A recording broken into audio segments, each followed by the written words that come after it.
Some viewers may find the following video disturbing. Viewer discretion is advised.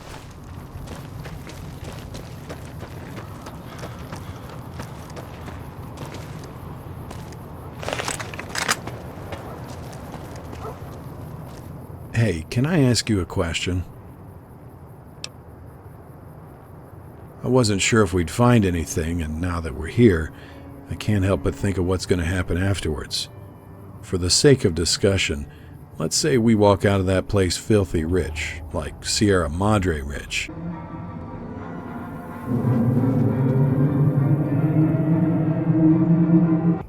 What are you going to do with your cut?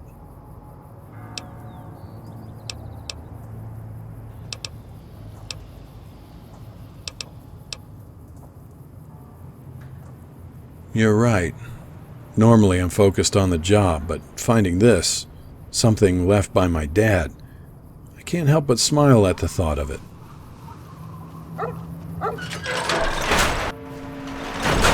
Kill them all.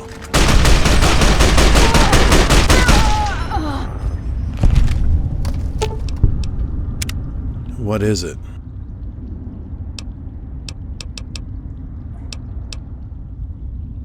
What do you want to know? Sean Bradley.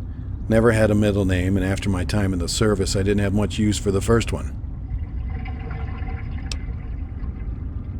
Well, let's just say I had an abrupt and unceremonious departure from the NCR's armed forces. Leave it at that. Besides, this vocation affords a bit more freedom than one enjoys as a grunt. Not to mention the pay. There's no comparison. Oh, you're not gonna let up, are you? I spent 15 years in the infantry, was 5 away from my pension. I was a staff sergeant when I fucked it all up in Bullhead. I was with President Kimball's Expeditionary Force. It wasn't the toughest fighting I'd seen, but we were pushing hard, getting leaner on supplies and manpower as we pushed ahead. Somebody told me the first casualty of war is innocence, and that's absolute bullshit. The first casualty is fucking sleep. Marching, setting up camp, running night reconnaissance, fire watch, all these things mean next to no shut-eye for the rank and file. The point is that my guys were wearing out, and I needed them alert. A dozing sentry can get an entire platoon killed. So I reconnect with a few old contacts and managed to scrounge up some jet. I thought it would be a stopgap solution, something temporary. Wrong. Before I knew it, half the squad was hooked, so even when I stopped distributing it, the damage was done. Don't get me wrong, it did some good. It may have saved some lives in the final push when some of those boys were running on adrenaline. But when the smoke cleared and we settled in, they were still fiending. Things went downhill pretty quick, and the brass wanted heads to roll. They were threatening every NCO in the company. Hell, the entire division. It started with me, so I jumped on that grenade. Only reason they didn't line me up in front of a firing squad was because of my combat record. Instead, I got 10 years in the brig. I did 5. One of my old NCOs, a man named Lancaster, did me a solid in the trial, testifying on my behalf. Not sure what became of him. So there I was, dishonorably discharged, no pension, no real work skills outside fighting. I was a ready-made merc. It never suited me. Besides, that would mean getting married, and there was only ever one real woman in my life. And she's long gone. Christ, you really want to hear this stuff? Okay. The woman, she was every bit a woman, was a good bit older than me when I met her. I was 16 when everything you feel is magnified. Her name was Jessica Wright, married to some big shot in the Wright family. It was freak luck meeting her, really. She had an arrangement with the Bishops where they'd secretly deliver jet since her husband was a control freak. One of our guys was sick, and since I was the next slinger in line, young Bradley got the job of delivering jet to Mrs. Wright. I remember seeing her the first time in that black dress. She had dark skin and eyes and those hips. Jesus, I can almost feel them. Maybe it was just good timing, but we connected right away. It was like nothing I had felt before, and nothing since. Jess was the sort of woman who could put crazy thoughts in your head with just a look, not to mention her touch. Jesus, she was amazing. I had dumb dreams about killing her husband, marrying her, She was the focus of my youth, my passion. Maybe I left it all with her. When I had to leave Reno, I wrote her a letter asking if she'd go with me. She never wrote back. I figured she'd moved on. Being in the military, always in camp or on campaign, I tried to forget about her. I had more than my share of whores, but it wasn't the same. Funny thing is that after all this time, I mostly remember Jess's smell. That perfume, her hair. Not a day goes by that I don't think of her.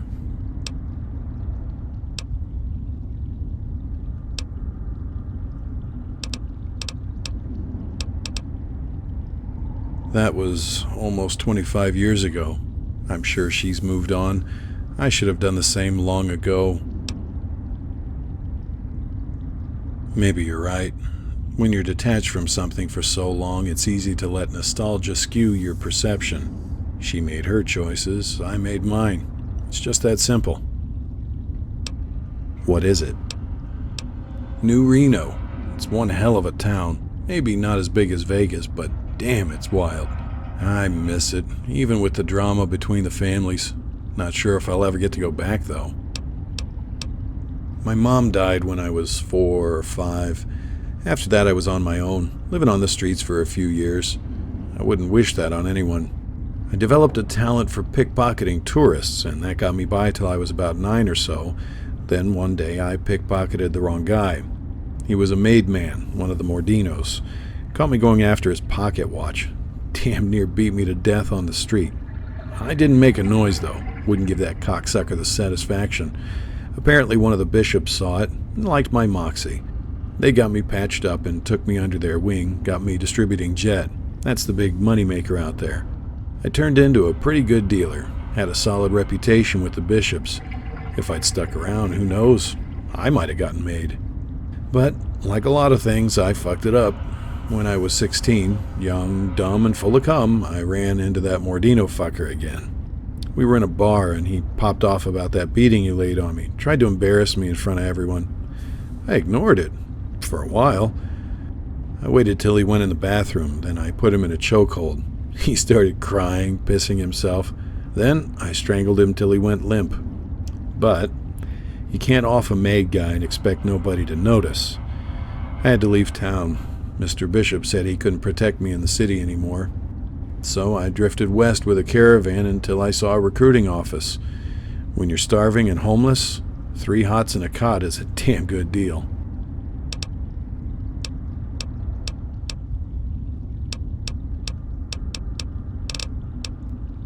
Okay, let's get going. Of course, make the Merc carry all your shit.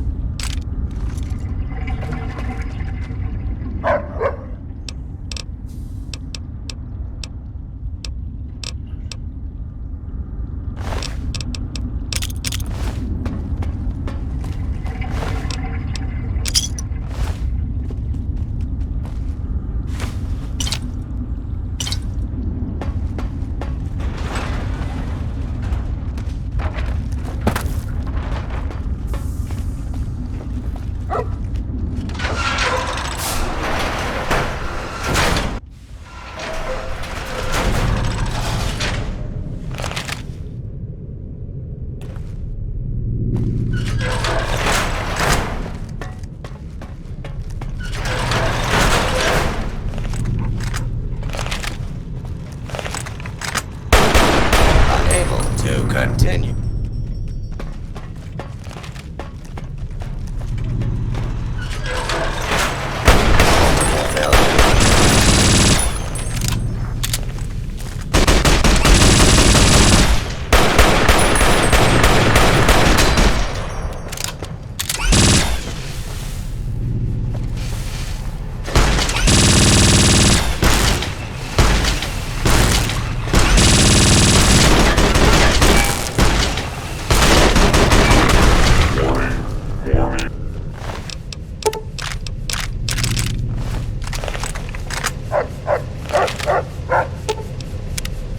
What is it?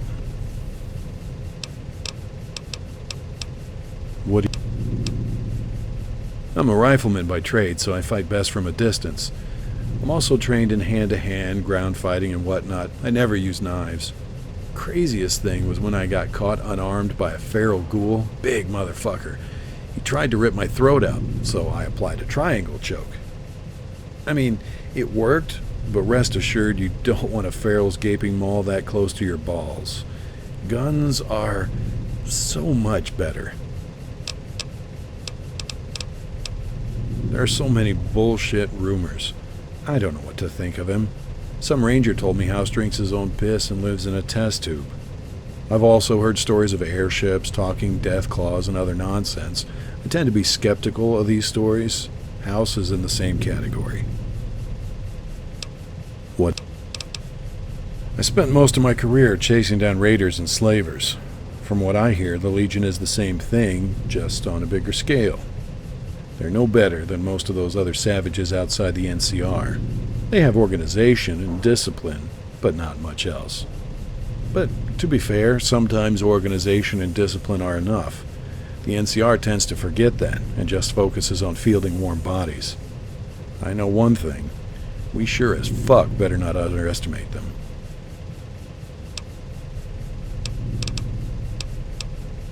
Good people. Bad fucking leadership. Kimball's okay, but the Senate? Bunch of money-grubbing fat cats, paid off by miners and cattlemen. It's the same in the military. Oliver is fucking useless. Too many of the officers got their rank by playing politics, not from combat experience. It seems to me like we were damn lucky at Hoover Dam. I wouldn't count on that luck to hold 2 times in a row.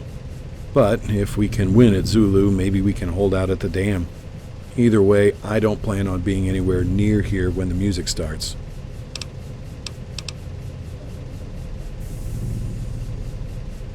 I fight a lot of fucking boredom, that's for damn sure.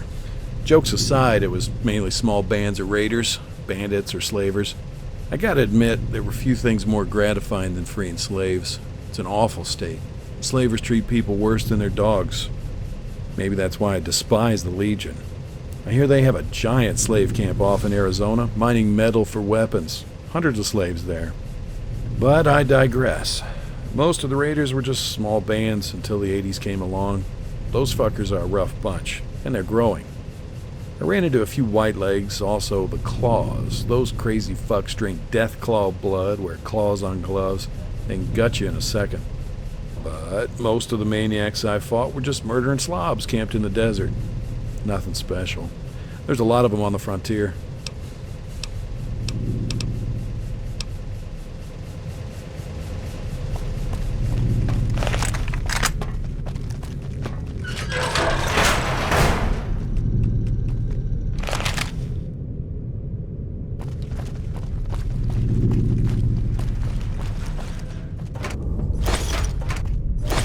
Fuck.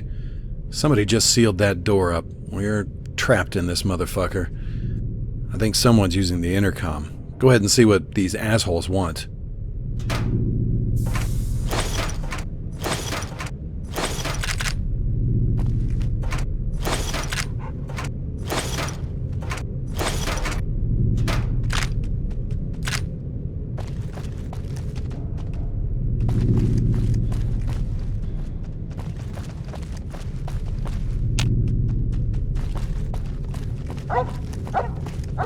Ah, the intrepid explorers!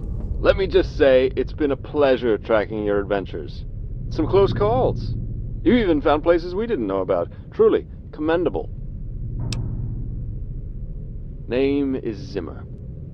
I'm a representative for a certain organization which has a stake in this vault. Really, it's only a name. Some people call it the outfit, our thing. Don't read into it too much. We are just a group of businessmen with shared interests. There's nothing more to it. Pretty simple. We want the gold and weapons sealed up in those vaults. Contractually, it belongs to us. I suppose Sellers neglected to mention that little caveat. You and Mr. Bradley were kind enough to lead my scouts here, and perhaps... I respect your commitment, so I offer you this. I will let one of you leave, right now.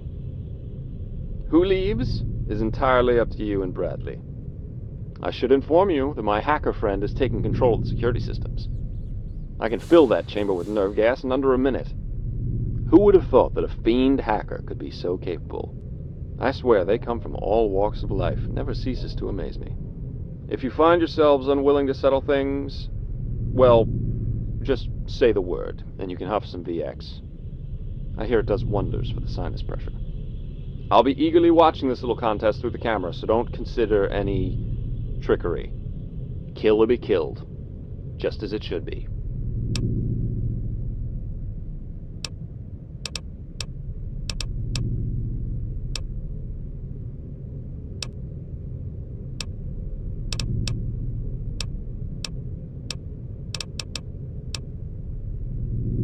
Besides the fact that I can fumigate the vault with nerve gas, well, you'll find it difficult to access the various chambers with your keys. Your keys open the arsenal itself. My keys, however, provide access to whatever is inside those vaults. Sellers didn't mention that, did he? See, when the good Mr. Sellers made the arrangement with us so long ago, he provided part of the access cards, but shrewdly kept the others. Everyone consented, knowing full well that neither side could easily rip the other off. Sellers had other plans, it seems.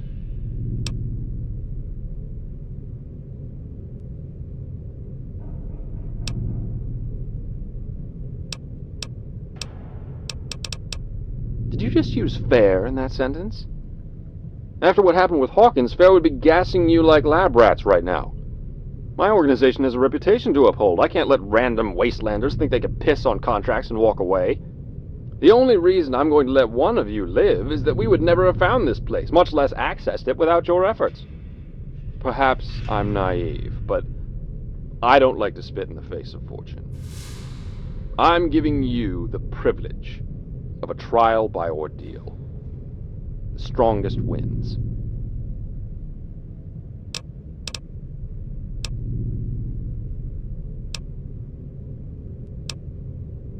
Something tells me Bradley might feel differently. Nothing like that survival instinct to alter someone's character. Goodbye, Courier. I trust we'll never speak of this again.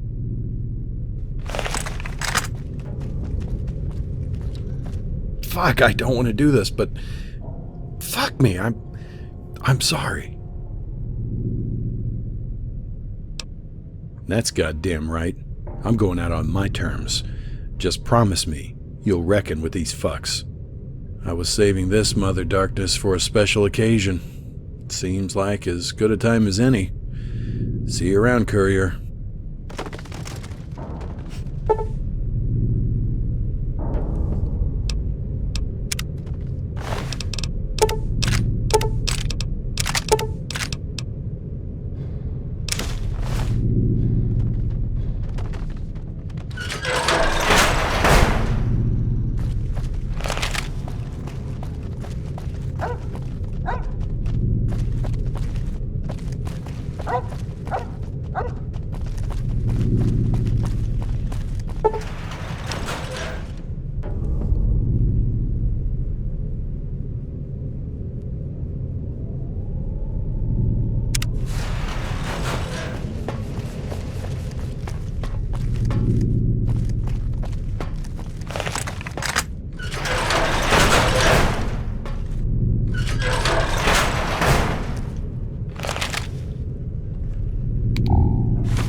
The Ranger vets are on their way from Baja.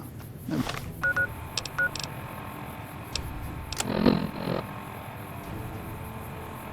seen one before, but I heard they chew nails.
Just got to find me some sweet gin.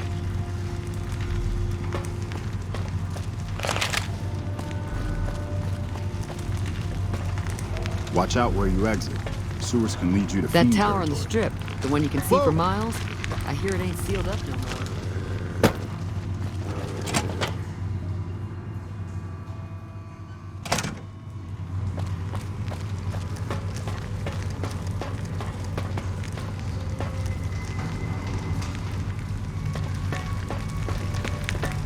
What do you need?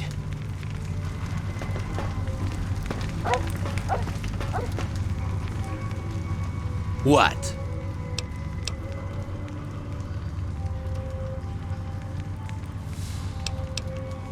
Are you high? That must be Psycho talking. Go take some Fixer, see a doc, but don't talk to me again until your head is screwed on straight, or I'll knock it the fuck off. What? Maybe. What of it? I don't know anyone named Zimmer. Even if I did, why would I tell you?